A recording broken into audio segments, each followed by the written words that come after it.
So, with help from Mercedes and Geely, Smart are starting to get their stride back with the hashtag 1. There is also a new model coming out though from them. This is the Smart hashtag 3. You could say it is a coupe version of the hashtag 1, but it is slightly different from that model in every way. Let's have a look and see what it is like. Hello everyone, welcome to Everything Cars and More. This is the #1 place to be for car news and reviews. Sit back, buckle up, let's go.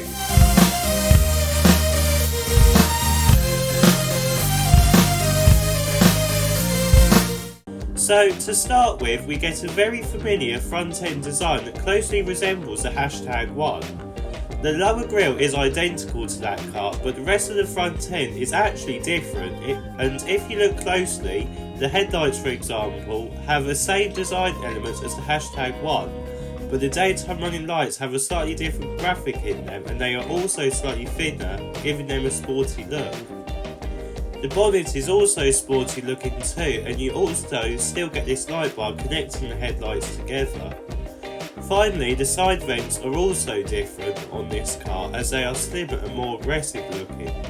Moving around to the side of the hashtag 3, and straight away we can see the differences over the hashtag 1. It is about 10 cm longer than the hashtag 1. To start with, the Smart badge has been moved from the C-pillar on the hashtag 1 to the front wing, giving it a sporty Ferrari style look. We also get flush door handles to aid aerodynamics and some matte black plastic to give it an off-road style look. We also get some chrome too. What I really like about the hashtag 3 though is the coupe design. It gives it a premium and expensive feel, and the overall design is much better than the BMW X2.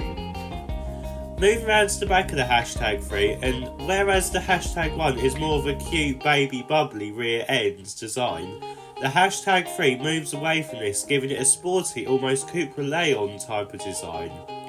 We get these very slim, triangle style taillights that are connected together with a light bar, exactly like on the Coupe Leon. We also get the Smart logo and lettering too. The bumper is also sportier than the hashtag 1, having a fake effect central air vent made up with a silver strip on the back. We also get some gloss black here too, as well as matte black plastic. The overall design then isn't that bad. Let's have a look at what battery and motor options you can have with the new Smart hashtag 3. So the battery and motor lineup of the Smart hashtag 3 is slightly different to what other car brands do. To start with, every Smart apart from the Brabus model gets a 268 brake horsepower motor on the rear axle. The battery options are 47 kWh for the base model and 62 kWh for the rest of the model lineup. Let's start with the 47 kWh battery model first. This gets about 200 miles of electric only driving, and 0 to 62 is dealt within 5.9 seconds, which is quite quick for a base model. It is also front wheel drive too. The bigger battery gets a range of between 270 and 280 miles depending on the trim level you go for. This gets a 0 to 62 time of again 5.9 seconds. Now for the Brabus model you get a 62 kWh battery pack, but this time you get a dual motor setup giving you 4-wheel drive and 422 brake horsepower. 0 to 62 time is dealt within a blistering 3.7 seconds, which is actually quicker than an Audi RS3.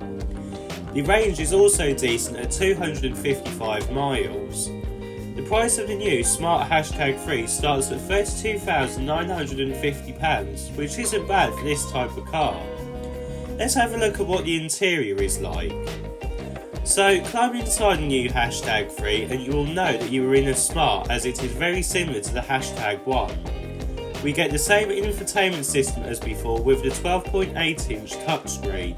The graphics heavy infotainment system isn't the best, but it isn't the worst on the market. The switches and instrument cluster and steering wheel controls are the same as the hashtag 1 though. The overall dashboard layout is mostly the same as the hashtag 1. The side vents are the same, but the central air vents have a 3-pod design like what a Mercedes has. This gives it a more premium feel.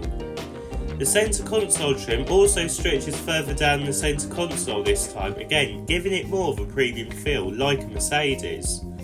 The overall design then of the #3's interior isn't that bad, and it does feel quite premium.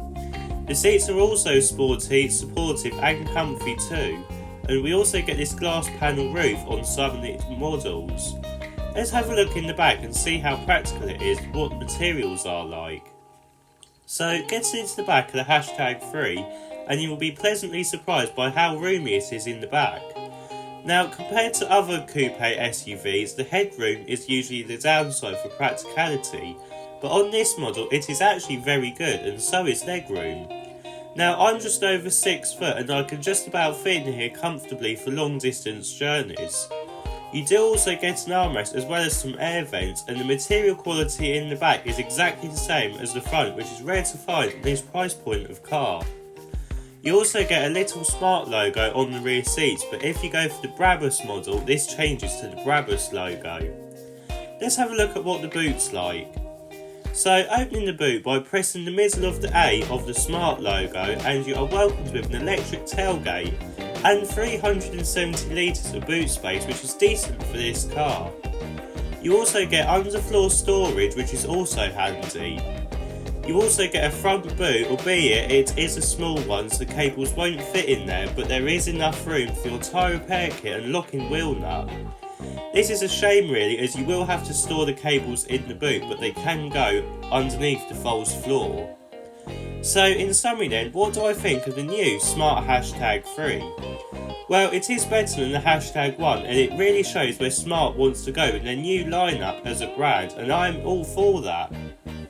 Let's hope we can see more cars like this in the future, like this one from Smart.